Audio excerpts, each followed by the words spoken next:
Welcome to another episode of Little Talks, your weekly dose of marketing news and insights from Littlefield Agency.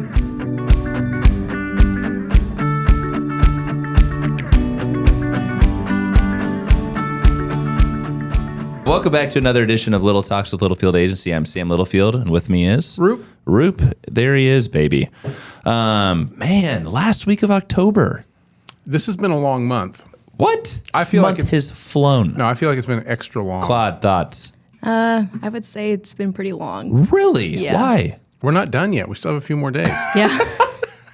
Yes, hence the last week of October. Thank you for the clarification. Why has it felt like a long month? I don't know. I feel like I blinked and it was just boom, gone. That's how September felt for me, but this has felt appropriately. For a 31-day month, this has felt about right. For 31 every other month. Okay, so you're looking forward to November is what you're saying. Yeah. I want it to slow down. This is my favorite time. We're finally getting fall in Tulsa. It's been an absolute BS fall. Way too warm. Rocco loves it. I think that's weird. Yeah. He loves 85. Well, he can golf, so. He does golf. I do too, but I like 60s and 70s. Anyway, I see some clouds in the air, and there's a lot of rain on the horizon. We haven't had rain in months. I just remembered I have one housekeeping item that you didn't write down. Go ahead. You want to launch it? Yeah. We have a lot of housekeeping, so bear with us. Carrie and I were driving to Eureka Springs and Branson this weekend. Yeah, last Friday. A little trip. Good trip? And, yeah, it was. A great trip. And we were listening to, for whatever reason, the last podcast. She goes, no, it's okay. You can leave it on. So she's listening to it. And the bit where I said that I thought the phrase "content is king" had been around for since Bill Gates. 1,000 years. 1,000 years, yeah. And you guys are making fun of me. I was like, well, I mean, I just thought I'd been around longer. And she was like, why are you an idiot? It's obviously related to the internet. And I was like, oh, I didn't think of that. I just thought of content in general. So anyhow. Well, actually, Jackson, my boyfriend, said that he was like, well, content is like mail or like written content, like in advertising and newspapers too. That's how I was looking at it as well. So he was backing you up. Thousands of years, man. Well, that's one of those Jackson's exaggerations. Tracking. That's great. That's exaggeration for effect. But like your guys' response to it now I kind of get because you're thinking in terms of the internet, which would line up with Bill Gates. So Claude and Sam are right. Yeah. You love guys it. are correct. I love it. Thanks, Drew. Carrie, back to Thank you, Carrie. Love that. Hey, we had the 28th annual Christ the King's Men's Cigar Dinner last week. For those of you that are listening and you have no idea what that is, I'm on my 5th year of co-chairing it. 5 years? It's 5 years. Yeah, it's actually flown. Maybe 6, but 5 for sure. Anyway, best event ever. The reason that I'm bringing this up, we raised just shy of $50,000 we netted, which is pretty good for a couple of dudes for one night. But Claude and Kenny and Taylor Armstrong and Chelsea and Brenda were our raffle ladies, and they were amazing. Claude, I had more people came up to me and they're like, you work with those ladies? And I was like, yeah, they're incredible. And they're like, we'd take them in a heartbeat. They're sales-driven organizations. So don't leave, Claude. We love you too much. But anyway, I do appreciate it because it's an awesome cause. Great night. Weather turned out phenomenal. Yeah, it was fantastic. Yeah, we had a good time. It's steaks and cigars and just really, really good stuff. So I want to thank you for the LA ladies for that. We got a lot going on this week. H.E. Williams, we are on a huge shoot. We got a big crew kind of over in Missouri yesterday, today, and tomorrow. Yeah, off to a great start. Really, really fun. They're loving it with the client, which I think is great. We're going podcast on the road. Roop, tell them what are you doing this afternoon? Oh, well, we're not going podcast on the road. But Littlefield is not, but we have... Our production company is. Yes. So if you're not subscribed to and listening to Ditch Witch's Beyond the Moon podcast that we help produce. Check it out. Check it out. They're in their 6th, I think this morning, their 6th episode released, maybe 7th. Of season 1. Of season 1 is out, yeah. And so we're already looking ahead to season 2 and things we can record and do there. And Sean, the host, has requested we do a remote recording because he's got a pile of guests coming into Oklahoma City in December. So this afternoon, we can't move the studio to this place. It is on wheels, but it's a long wheel journey. So we're going to scout the location this afternoon and see what we can come up with. Over in Oklahoma City. Safe travels, man. Yeah. I think that's super cool. Yeah. Kind of fun to switch it up. Speaking of podcasts, check out our new, what would you call it, Roop? Podcast logo? Sure. Yeah, we updated it, and I think you guys are really going to like it. So check out the thumbnail. Well, I don't know if they're going to like it. It just includes our faces. But why did we come to this decision? Because we heard stats at Inbound about people want to see our faces. HubSpot's Inbound Marketing Conference, yes. Do we have the prettiest faces? No. Roop, you have a nice looking face. Oh, thank you. Oh, you're welcome. But it's a great pick. It's an iconic pick, if I do say so myself. So check out our thumbnail when you you're listening to Spotify or Apple or SoundCloud, whatever you tune in on. Couple more. We've got Mike from Grasshopper's in-house tomorrow. Always love having Mike here. It's going to be a great time. You guys got a full day, man. There's a lot to do. Yeah, we skipped it. He comes every month. We missed it last month, so there's a lot to talk about this time. September was packed, and like you said, flew by. Halloween on Thursday. We have our annual Littlefield Agency Halloween extravaganza. We have a ton of young kids. It's going to be so fun. Anywhere from 1 year old to, actually, no, Marco will be here. So from 3.5 months old to 12 years old. We got a full house. We might have enough kids finally to go back to that photo we always did in the elevator. We absolutely have to. Yeah. No, that'll be great. So we look forward to that. It's 3:30 here at the agency. The last plug, which I think is a really important one, he's probably not going to say anything. Brandon, in his free time, is actually producing his second movie, right? Second movie. I think third movie. Yeah. His third movie. Here's the deal. Brandon will not get to produce said movie if he doesn't hit his Kickstarter goal. Currently, he is at $8,000 raised, which is incredible, Brandon. I mean, that really is amazing. Yeah. Claude, you're in agreement? Claude, are you a contributor to this Kickstarter? Yes, I am. Yeah. Okay. Yeah, we all actually, everyone at the agency has contributed except for Chelsea Clement. Did she ever contribute? She didn't contribute. No. Damn, still? Chelsea. We're going to have her on the podcast in a couple two weeks. We're going to talk about we're that. we're gonna freaking light her up there. Yeah. That's insane. Still, like that. Brandon even called her out. Nothing. However, any of our listeners, if you by chance have $42,000, if that is contributed between now and November 6th, if you donate $42,000, you not only get a guest spot at the head of our podcast table. Yeah, we're throwing in. Brandon will actually host the podcast. And free advertising from the agency for a little bit. Yes, we'll give you $500. I mean, you will get to be in the movie, I believe. Like you get a speaking you role. Be in the movie, you get a speaking role, you get credits. I mean, this could be your platform. So if you have $42,000, give us a call, shoot us a comment, shoot us a note, call Brandon. But we are happily plugging you as you hopefully land that $42,000. He's a legit filmmaker. This isn't his first rodeo. He's done it before. Yes, third movie. So if he doesn't raise it, you get your money back. Or I guess our money hasn't really even left our pockets. As of right now. I kind of wanted to throw like maybe $35,000 that I don't have out there just to see, does that kind of, spark some excitement? When we were at the cigar dinner, we were talking about this. We could all throw 1,000 at it and then be like safe. He's not gonna hit it. But then Brandon's like, well, maybe I could find the extra thing. It's a gamble. The name of the movie is Eat the Locals. It's a romantic zombie comedy. I love a good romantic zombie comedy. So Brandon, even if you don't hit your mark, we're proud of you. We think that's very, very cool. And it's nice to hear your voice on the podcast. He'll actually got him to talk that out. Boo. Okay, well, delete that. All right, let's go. Topic number 1, Claude. We are calling this Inbound, which, by the way, this is our last serialized content from Inbound. So for those of you that have hung with us for the last 4 to 5 weeks, thank you. We call this Inbound. Emails, and other musings. Rube, take this off. Take this part and run with it, my friend. Run with this part? Okay, yes. Yeah. So, like you said, this is from Inbound. This was a session I always look forward to from our old friend Jay Schwedelson. Yep, Jay, this is for you, buddy. Jay was on main stage this year, and some of these notes are from that. Some are from a smaller stage he did, I think, on day 1. That's when he was jacked up on 3 Celsius. A lot of Celsius, yeah. So I'm going to skip over some of the stuff that he talks about that we've talked about ad nauseum for the last year. But the guy, if you're not subscribed to his podcast, we highly recommend it. It's always entertaining, always educational. Really, and he's got great personality. He really brings the energy. He's a fun guy. He's getting good guests lately too. It's Sarah Jessica Parker. Did he have Neil Patel? Did I see? Who gives a you're a shit about that? Jeez. No, I think Sarah Parker's I saw pretty that. cool. Anyway, he's the real deal. Yeah, he's got good stuff. So I'm just gonna go through some bullet points that I made from my notes. Okay. I'll talk through them and expand on if we need to. But one of the things he talked about this year was lo-fi content, which we've talked about a little bit. Lo-fi content is underproduced content or content that's specifically just kind of shot on your phone without a lot of polishing or editing or all the stuff that Brandon does. We talked about this with our for Don Dawson's TikTok. Correct. Absolutely. Which, by the way, fun fact, on Spotify today at the agency, we're actually playing lo-fi beats because I saw the agenda here. You did? Yeah, that was intentional. So lo-fi content is of course not polished content. It's up 48% in the past year for content engagement. So for brands and brands can be individual people as a brand or B2B or B2C brands. Lo-fi content's getting more engagement now.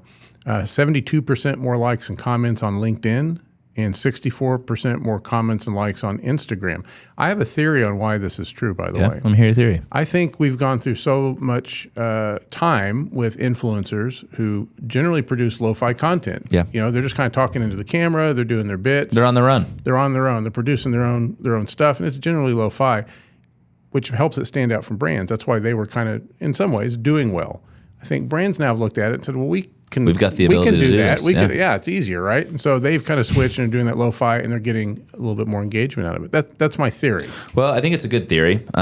You're probably spot on there, Roopster. Here's the deal, right? Lo-fi content, think of the different platforms and placements in the sense of your content strategy. Mm-hmm. There's still a need for some high-quality content for sure, especially for those that are doing more professional, TV shoots, et cetera. Oh, yeah.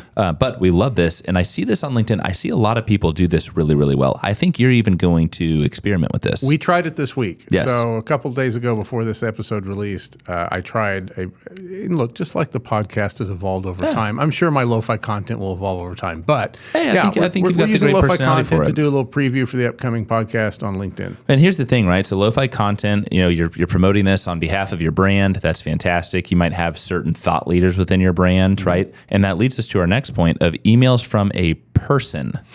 Yeah. Right? That's an important point. There's going to be a lot of jumping around here. So Yes. we're going from lo-fi now to lo-fi content now. Do you want to go back to emails. lo-fi? No, let's Okay, let's I like keep this it trucking. because lo-fi content is you're doing this on behalf of your brand. Great. If you have brand ambassadors, whether internally, externally, influencers, fantastic. But thinking about this in the email point of view, if you get your Littlefield Agency emails, they come from Sam at Littlefield Agency. They do. Do you write all of them? Huh? Absolutely not. God love you, Claude. I've always loved Claude. Thank you so much.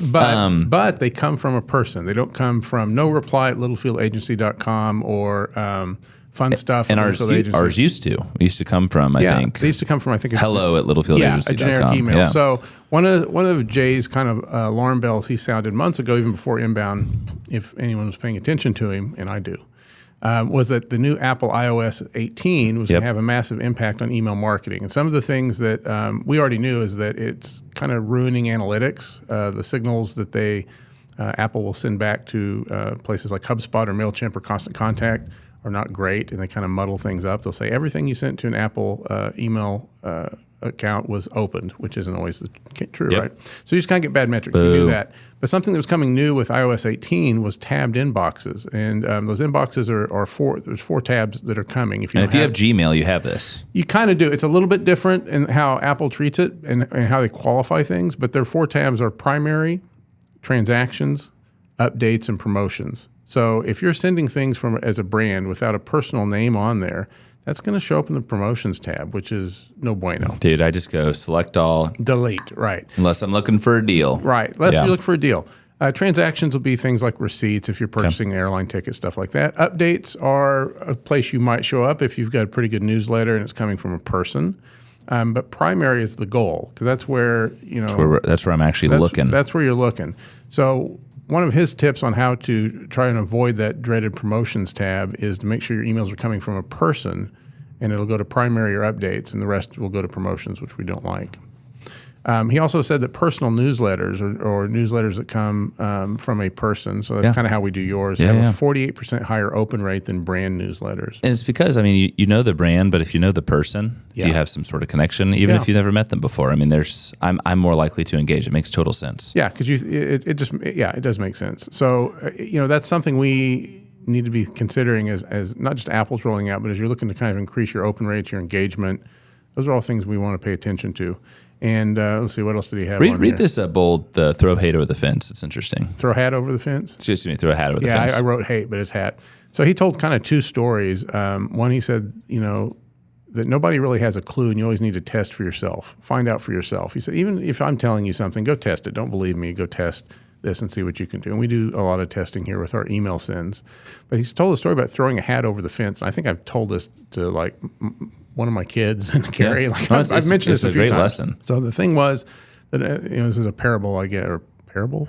Look at you, fable. religious man. I don't know. There was a boy who couldn't get over a fence, and so he threw his favorite hat over the fence and had no choice but to figure out how to get over it to do it. Yes. So that whole throw your hat over the fence concept is if you're afraid to do something or you're worried you're going to fail doing something or you're not sure about something, go ahead and throw the hat over the fence, force yourself into Figure it out. and figure it out, right? So I thought it was a fun story. And there's something, it's nerve-wracking, but you got to do it. Yeah. And it kind of couples with another story he told about eating the frog. No, that's good, yeah. So eating the frog is a phrase he used that means do whatever the thing is you don't want to do when you wake up in the morning and you've got kind of a list of items and you're dreading one. Do it first. Just eat the frog first, get it out of the way, and the rest of your day will be a lot smoother. Eat the frog is an interesting term. Yeah. But it's so true. And we think about, our clients and prospective clients that I'm talking to, you have so much thrown at you every day. You have so many new things that are coming in. I think about Roop always has this checklist, right? Like he's a checklist kind of guy. And yeah, there's things that are time intensive or a pain. You don't want to do it, but you got to do it. You got to do it. So I think about that a lot, actually, even when I'm making my lists. And now I'll say, well, what's the thing I'm dreading most today? Move it to the top of the list. Just get it done. That was just a nice little note he added. He was very aspirational, I think, in this. Usually he's kind of more detail-oriented. Yeah, no, for sure. This is aspirational. He also pointed out you want to appreciate your opportunities. Change your phrasing from I have to I get to. Like kind of appreciating your day and the things you go through. I thought that was nice. And this last line he had here. It's a good reminder. It's something I've said for decades. Stupider people than you have been able to do it. That really resonates. I literally live my life that way. Like I don't know what I'm doing, but stupider people have definitely figured it out. So, just find some confidence in yourself and your coworkers and your own abilities and find a way to push forward is, I think, what he's after there. And here's the thing, right? Going back to, content's still king, email marketing's not dead. Like, yeah, sure, you're inundated with hundreds, thousands of emails per week. We totally understand. Gives you the opportunity to think differently, to try different things. And we're always trying, right? Like we're always testing, trying, experimenting, and you're having fun with it. And that's where you really start to learn. I mean, I think that's one of the most important things. Because you got to figure some things out, man. Yeah. Right? Yeah, it's not easy. And one last Jay note, and then we can jump. We're done with Jay, I think. I love that he said that he went into a whole spiel about when he started his podcast. And I remember because ours had already been up a year and a half or so, and then he was kind of getting his going. But he said to brands, start a podcast. Almost no one's doing it or doing it well. Yes. And it's a good place to connect with customers in a real way on channels you otherwise couldn't be a part of. Great for content, all stuff we've talked about. So like he's realizing that as well. And so how many people did you see podcasting live from Inbound? I think I probably saw a dozen. So I'd say thereabouts. Walking through Equip Expo, there were brands that were podcasting. They were live. Getting it going. I mean, and they're bigger brands, but the thing is, you don't have to be a big brand to do it. And if you think about all the brands that have social channels, which should be every brand at this point. Yes. Hope so. So that playing field's fairly even. Every brand has a website, I would say. That playing field's fairly even. Most of them probably have an email list. Playing field fairly even. Podcast, not everyone has one. That's an opportunity to stand out. Well, and I'd encourage you, if you're listening today, go look up Ditch Witch on Facebook. Okay, we are posting those episodes on Facebook. Look at the comments, the engagement. People are excited. Sure, there's internal employees. There are people that are definitely external, outside of their organization. It has been an awesome thing. It's been a very, very cool thing. The LinkedIn engagement has been through the roof for them. Check it out. Check them out on LinkedIn. Definitely worth doing. Our client took a risk. It is definitely, they've seen a reward in it. So, yeah, and they have some really cool guests coming up. They've got some cool guests. I'm really excited about season 2 for them. Yeah, I think that's so awesome that you guys are headed to Oklahoma City to scout that out. Yeah. Okay, Roopster, that wraps our Inbound content series.